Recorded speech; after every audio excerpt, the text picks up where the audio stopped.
Mereka adalah yatim piatu yang kehilangan orang tua ketika masih kecil. Saat dunia kultivasi dikuasai oleh zombie, mereka tidak punya pilihan lain selain mencari perlindungan di Immortal Reinsect untuk bertahan hidup. Namun, dalam perjalanan, mereka diserang oleh zombie, dan Chen Yao digigit. Meskipun mereka berhasil melarikan diri, Chen Yao kehilangan kewarasannya dan berubah menjadi sosok yang tidak lagi mengenali siapapun. Namun, kabar baiknya, Chen Yao belum sepenuhnya berubah menjadi zombie. Masih ada harapan untuk menyelamatkannya, dan Chenan bertekad untuk menemukan cara menyembuhkannya. Di tengah perenungannya, seseorang memanggil Chenan. Setelah mendengar suara itu, Chenan bertanya tentang apa yang terjadi. Orang yang memanggilnya menjawab bahwa hari ini adalah trial medis dari 4 tetua dan bertanya apakah Chenan sudah lupa. Chenan langsung merespons bahwa dia ingat, dan mengajak untuk segera pergi agar tidak terlambat dan membuat para tetua marah. Chenan merenung tentang tetua keempat yang bertanggung jawab atas ruang herbal. Saat pertama kali tiba di Immortal Reinsect, tetua keempat menyatakan bahwa bakat Chenan dalam berkultivasi sangat rendah, dan menolaknya untuk bergabung dengan sekte. Setelah banyak memohon, tetua keempat dengan enggan mengizinkan Chenan masuk ke Servitude Hall, dengan syarat Chenan harus menjadi subjek eksperimen. Sebagai subjek eksperimen, Chenan sering kali dipaksa mengonsumsi pil-pil baru yang dikembangkan oleh tetua keempat. Pil-pil ini mengandung berbagai racun dan efek samping yang membuat Chenan menderita setiap saat. Tak lama kemudian, An memberitahu tetua keempat bahwa Chenan sudah tiba. Chenan memberikan salam kepada tetua keempat. Tetua keempat menyambutnya dan mengamati bahwa aura Chenan telah menjadi lebih kuat, menandakan peningkatan dalam kultivasinya. Chenan berterima kasih atas bimbingan tetua keempat, dan mengakui bahwa dia telah membuat sedikit kemajuan. Tetua keempat kemudian berbicara tentang resep pil baru yang ia buat menggunakan ramuan spiritual yang langka. Beberapa saat kemudian, tungku yang digunakan untuk membuat pil itu berguncang. Namun, tiba-tiba tungku tersebut meledak, mengejutkan tetua keempat. Pil yang seharusnya terbentuk malah berubah menjadi pil yang tidak berguna, membuat tetua keempat frustrasi karena kegagalannya. Dalam hati, tetua keempat bertanya-tanya di mana letak kesalahannya. Melihat pil tersebut, Chenan berkomentar bahwa baunya sangat tidak enak. Ketua keempat kemudian memberikan pil tersebut kepada Chenan, dan memintanya untuk memakannya. Chenan merasa ragu dan bertanya apakah ketua keempat serius. Ketua keempat langsung menegaskan bahwa dia tidak berbicara omong kosong, dan Chenan memang ada di sana sebagai tester, bahkan untuk pil yang gagal. Chenan mencoba menolak dengan mengatakan bahwa pil itu sangat bau, tetapi An mengingatkannya bahwa sebagai tester, Chenan tidak memiliki hak untuk memilih-milih. Ketua keempat menegaskan kembali bahwa Chenan harus memakannya tanpa banyak bicara. Chenan mulai berpikir, karena biasanya dia tidak pernah disuruh memakan pil yang gagal sebelumnya, apalagi yang baunya sekuat ini. Dia khawatir pil itu mungkin beracun dan bisa membahayakan nyawanya. Namun, sistem memberikan notifikasi kepada Chenan, menawarkan pilihan untuk mengekstrak racun dari pil tersebut. Setelah mempertimbangkan, Chenan memutuskan untuk mengekstraksi racunnya. Sistem memberitahu bahwa racun dari pil itu telah disimpan secara otomatis di ruang sistem, dan bisa diakses kapan saja. Chenan kemudian menelan pil tersebut, dan berpikir bahwa seharusnya tidak ada masalah setelah ini. Awalnya, dia khawatir, tetapi setelah pil itu ditelan, dia merasa terkejut. Ternyata, setelah racunnya diekstraksi, pil itu justru memberikan efek yang sangat kuat, meningkatkan ketahanan fisiknya dan membuat tubuhnya terasa hangat dan nyaman. Chenan merasa sangat senang dengan hasilnya. Ketua keempat kemudian bertanya bagaimana perasaan Chenan setelah memakan pil tersebut. Dengan gembira, Chenan menjawab bahwa efeknya luar biasa, dan bahkan bertanya apakah ada lagi pil yang serupa. Mendengar itu, ketua keempat terkejut dengan reaksi positif Chenan. Mendengar situasi tersebut, An merasa khawatir dan bertanya-tanya apakah Chenan kehilangan akal sehatnya setelah memakan pil yang gagal. Ketua keempat kemudian memerintahkan An untuk menguji Chenan. An bertanya kepada Chenan tentang jumlah jari yang ditunjukkannya. Chenan menjawab dengan menampar An dengan keras. Mendapatkan perlakuan tersebut, An merasa sangat marah akibat perlakuan tersebut. Chenan menjelaskan bahwa pikirannya masih jernih, dan tidak perlu diuji lebih lanjut. Ketua keempat mengatakan bahwa meskipun ramuan kali ini tidak berhasil, itu tetap merupakan keuntungan besar. Tapi An kemudian berkata bahwa Chenan memukulnya saat sadar. Dan Chenan merespons bahwa ramuan dari ketua keempat adalah yang paling penting. Ketua keempat meminta Chenan untuk keluar karena ia akan membuat tungku lagi, dan akan selesai dalam 3 hari. Setelah Chenan pergi, ketua keempat menyatakan bahwa Chenan kini menjadi aset yang menguntungkan. Namun, setelah itu ketua keempat mengeluarkan cairan merah dari mulutnya. Melihat kejadian tersebut, An merasa khawatir dan menanyakan apakah ketua keempat baik-baik saja. Ketua keempat menjawab bahwa ia hanya mengalami penyakit lama, dan tidak ada yang perlu dikhawatirkan. Dan di sisi Chenan, dia berpikir bahwa ia harus melakukan pengujian. Beberapa saat kemudian, terdengar suara ledakan, yang disebabkan oleh Chenan yang berhasil memotong pohon dengan kekuatannya. Chenan merasa senang karena akhirnya ia memiliki kemampuan untuk melindungi dirinya sendiri di Immortal Rain Sect.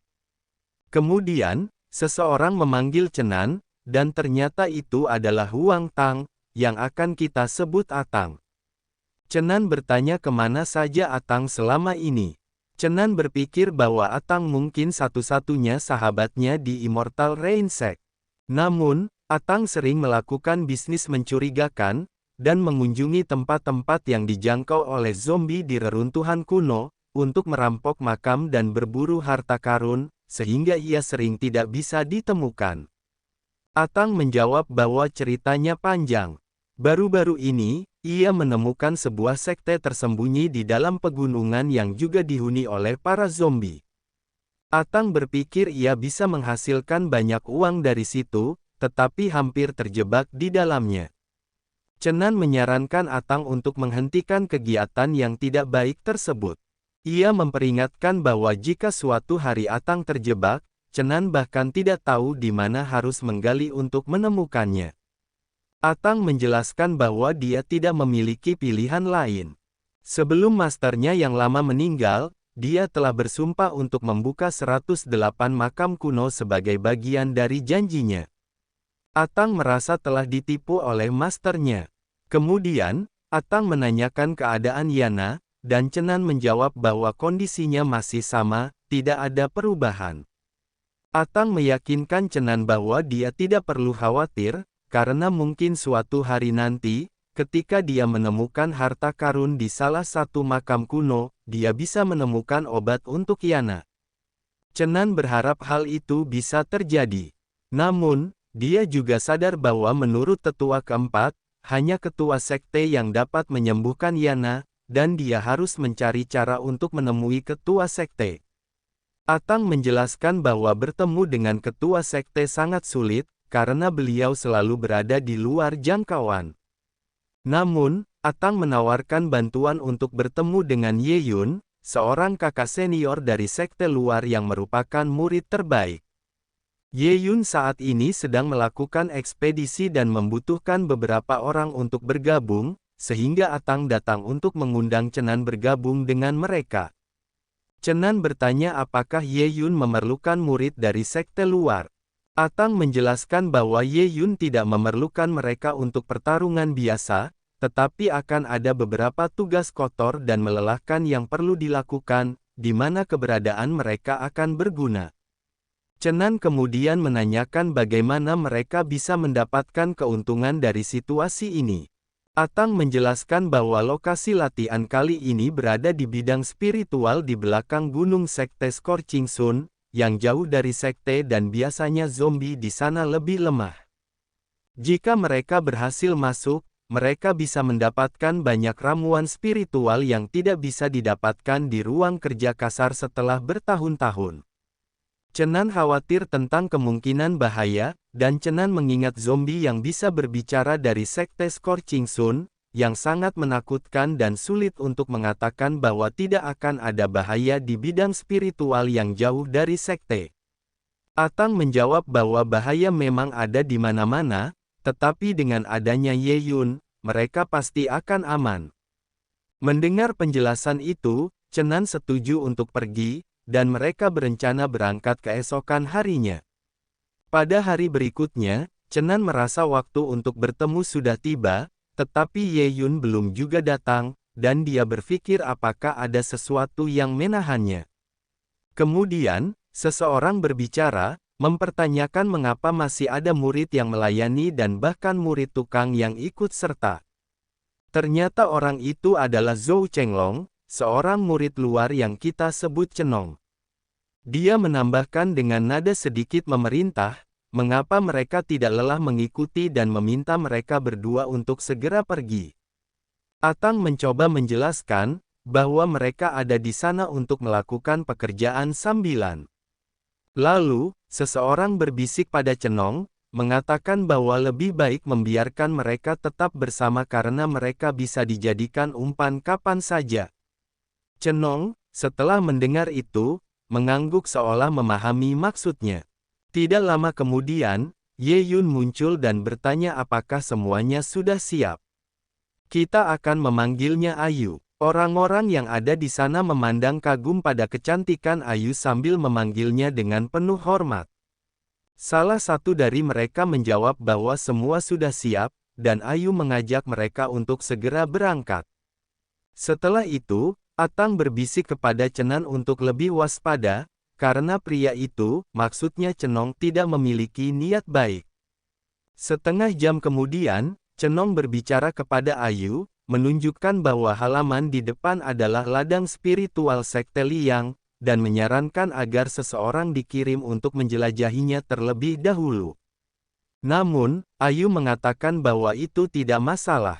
Cenong lalu menunjuk kepada Chenan dan Atang, memerintahkan mereka berdua untuk masuk dan menjelajahinya. Atang terkejut dan merasa bahwa mereka berdua seperti dikirim untuk mati, dan dia mempertanyakan perintah tersebut. Cenong membalasnya dengan keras, menanyakan apakah mereka berani menolak. Atang mencoba menjaga keadaan, menjelaskan bahwa jika murid luar tidak berani maju, biarlah mereka, murid pelayan, yang melakukannya.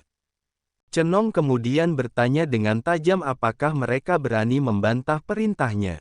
Atang mencoba berbicara dengan tenang, mengatakan bahwa dia hanya ingin berdiskusi. Namun, Cenong dengan marah mengancam akan mematahkan kakinya jika dia terus berbicara seperti itu. Saat situasi semakin tegang, Ayu segera menghentikan mereka, meminta agar semuanya tenang. Cenong, dengan sikap ingin menegaskan posisinya, mengatakan bahwa kedua tukang itu tidak disiplin, dan dia hanya ingin memberi mereka pelajaran untuk Ayu. Namun, Ayu dengan tegas memerintah Cenong untuk segera memeriksa bagian depan. Cenong, merasa terkejut, berargumen bahwa para pengrajin itu tidak terlalu penting dan sebaiknya mereka yang dikirim untuk mengambil risiko. Namun, Ayu membalas dengan dingin, mempertanyakan keberanian dan gunanya jika dia sendiri tidak mampu melakukannya. Mendengar itu, Cenong menjadi ketakutan, dan dengan cepat mengalah, berkata bahwa dia akan segera pergi untuk memeriksanya. Saat hendak pergi, Cenong dengan kesal mengancam Atang, mengatakan bahwa dia akan membalas dendam nanti. Chenan, tidak gentar, menjawab dengan santai bahwa mungkin Cenong tidak akan kembali lagi. Setelah itu, Chenan berbisik kepada Atang, bertanya-tanya apakah Ayu sebenarnya ingin membantu mereka. Atang menjawab bahwa Ayu memang selalu bersikap adil dan tidak pernah memihak secara tidak benar. Beberapa saat kemudian, Cenong merasa kesal karena harus menjadi orang yang pertama kali memeriksa tempat berbahaya itu. Dia merasa khawatir, membayangkan jika dia bertemu dengan penggarap mayat yang kuat, semuanya bisa berakhir di sana. Orang-orang yang melihatnya mulai bertanya-tanya apa yang sebenarnya sedang dilakukan Cenong, mengapa dia hanya berdiri di luar pintu tanpa masuk. Mereka mengira dia mungkin sedang menguji situasi dengan hati-hati. Namun, tak lama kemudian, Cenong dengan tegas memegang pedangnya, dan menghancurkan pintu itu, membuat semua orang terkejut. Setelah Cenong menghancurkan pintu, orang-orang di sekitarnya terkejut. Mereka mulai berbisik bahwa tindakan sebesar itu akan menarik perhatian banyak penggarap mayat. Benar saja, suara keras tersebut membuat banyak makhluk mulai mendekat. Cenong, yang melihat gerombolan makhluk itu, merasa sangat terkejut dan panik. Dalam ketakutannya, dia berpikir bahwa situasinya sangat buruk karena jumlah makhluk tersebut sangat banyak. Melihat mereka semakin mendekat, Cenong segera melarikan diri dan berteriak minta tolong.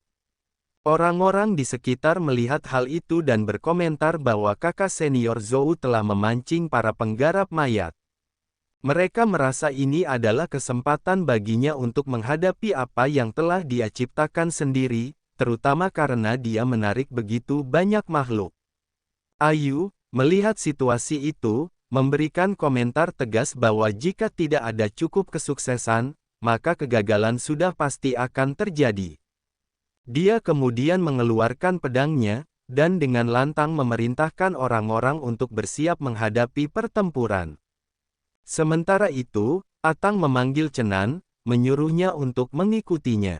Di sisi lain, Ayu diserang oleh salah satu makhluk tersebut, namun dengan cepat, dia menebasnya dan berhasil mengalahkannya. Di tempat lain, Atang dan Cenan terlihat sedang bersembunyi di balik batu besar. Cenan bertanya dengan heran, apakah dia benar-benar diminta untuk bersembunyi di situ. Atang menjawab bahwa jika tidak, apakah Cenan ingin keluar dan menghadapi langsung para penggarap mayat itu. Cenan menjawab bahwa dia tidak keberatan karena dia memiliki cara untuk menyelamatkan diri, namun Atang, dengan kultivasi yang lebih rendah, lebih mudah terkena masalah. Saat mereka bersembunyi, tiba-tiba Cenong muncul dengan ekspresi ketakutan. Dia berkata bahwa situasinya sangat berbahaya, tetapi dia merasa beruntung karena dia cerdas dan bisa berlari dengan cepat. Setelah melihat Cenan dan Atang bersembunyi, Cenong berkata dengan marah. Dia menuduh mereka berdua pengecut, mengatakan bahwa sementara orang lain bertarung, mereka malah bersembunyi. Atang membalas dengan kesal, dan mengatakan bahwa Cenong sendiri juga bersembunyi di situ, jadi mengapa dia ingin pamer. Cenong berkata bahwa dia di sana hanya untuk mengawasi mereka. Atang dengan tegas menyuruh Cenong keluar dan berhenti mengganggunya, yang membuat Cenong semakin marah. Dia mengancam akan memukul Atang, berkata bahwa seorang pelayan yang berani menghina murid luar sepertinya pantas dipukul hingga mati. Namun, sebelum Cenong sempat memukul Atang, tiba-tiba muncul makhluk penggarap mayat yang mendekat ke arah mereka. Cenong menyadari bahwa kehadiran penggarap mayat itu telah mengganggu rencananya, namun dia melihatnya sebagai peluang. Dengan penuh keyakinan, dia menjatuhkan sebuah botol dan mengancam bahwa keduanya akan mati. Cenan segera memukul botol itu hingga pecah, membuatnya terkejut, dan bertanya-tanya apa yang baru saja terjadi. Atang menjelaskan bahwa itu adalah bubuk, hamburan jiwa, yang sangat berbahaya. Cenong tertawa licik dan menjelaskan bahwa bubuk tersebut memiliki daya tarik kuat terhadap penggarap mayat, dan makhluk-makhluk itu akan segera menghancurkan mereka. Dia mengancam bahwa jika mereka berani menantangnya lagi, tulang mereka akan hancur. Atang dengan penuh amarah berjanji akan membalas dendam, bahkan jika Cenong digigit oleh penggarap mayat, dia tidak akan membiarkannya pergi begitu saja. Cenong meremehkan mereka, menyebut mereka berdua sebagai pengecut yang tidak bisa bertahan hidup. Saat itu, makhluk penggarap mayat mulai mendekat ke arah Cenan dan Atang. Atang, yang ketakutan, langsung berlari, sambil berkata bahwa dia tidak tahu bagaimana cara menyingkirkan penggarap mayat tersebut. Melihat Chenan tiba-tiba berhenti, Atang bertanya dengan panik mengapa dia berhenti, dan apakah dia ingin mati. Chenan kemudian menjawab dengan tenang, bertanya apakah mungkin mereka bisa membunuh penggarap mayat itu. Mendengar itu Atang berhenti di tempat, dan menatap wajah Chenan dengan serius. Melihat itu, Chenan bertanya dengan bingung mengapa dia menatapnya begitu. Atang lalu bertanya apakah Chenan mengetahui segalanya, yang diiyakan oleh Chenan. Mendengar itu, Atang mengungkapkan bahwa dia tidak akan berpura-pura lagi, dan akan menunjukkan kekuatannya yang sebenarnya. Chenan yang mendengar ini mulai bertanya-tanya, apa maksud Atang? Namun, sebelum sempat berpikir lebih jauh, Chenan dikejutkan oleh aura kuat yang dikeluarkan Atang. Atang kemudian mengatakan bahwa dia memiliki kekuatan untuk membunuh penggarap mayat tersebut. Ketika makhluk itu mendekat, Atang dengan cepat memukulnya dengan keras, hingga terpental jauh. Melihat kekuatan itu, Chenan terkejut dan berpikir bahwa ternyata Atang selama ini menyembunyikan kemampuannya. Setelah itu, Atang mengakui bahwa sebenarnya dia sudah mencapai tahap tengah alam pertama sejak setengah tahun yang lalu. Namun, karena terbiasa rendah hati, dia tidak pernah mengungkapkan hal tersebut kepada siapapun. Chenan yang mendengar pengakuan itu merasa heran, dia sendiri sebenarnya ingin menunjukkan kekuatan aslinya, tetapi tidak pernah menyangka bahwa Atang juga memiliki kekuatan yang selama ini disembunyikan. Atang memberikan semangat kepada Chenan, mengatakan bahwa jika dia terus bekerja keras, suatu hari nanti dia akan menyusul dan menjadi sekuat dirinya. Dia juga mengingatkan bahwa mereka harus segera mencari kakak senior Ye karena situasi dipenuhi dengan penggarap mayat, dan jika mereka tidak segera bertindak, semakin banyak lagi yang akan datang. Di sisi Chenan, terlihat bahwa dia menggunakan sistem untuk mengekstrak basis kultivasi dari penggarap mayat.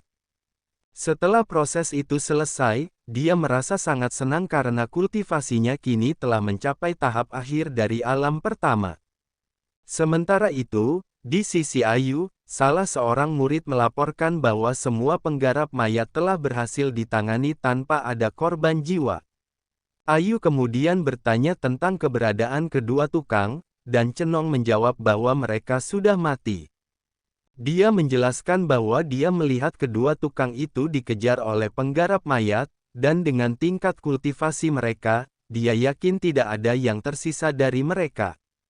Mendengar jawaban itu, Ayu langsung menampar Cenong dengan keras. Terkejut, Cenong bertanya mengapa dia dipukul. Ayu dengan tegas mempertanyakan alasan di balik kebahagiaan Cenong, ketika mendengar bahwa mereka telah mati. Cenong mencoba menjelaskan bahwa dia hanya berpikir, jika mereka sudah mati, mereka tidak akan menjadi beban bagi kelompok mereka. Atang dengan tegas menjawab bahwa mereka belum mati, membuat Cenong terkejut, dan bertanya mengapa mereka masih hidup. Hal itu membuat Atang merasa sangat kesal dengan Cenong. Ayu kemudian memperhatikan sesuatu yang aneh, dan bertanya tentang bau yang menyelimuti mereka. Atang menjelaskan bahwa mereka hampir terbunuh, dan itu semua adalah ulah Cenong. Mendengar tuduhan itu, Cenong membela diri dan meminta Ayu untuk mendengar penjelasannya.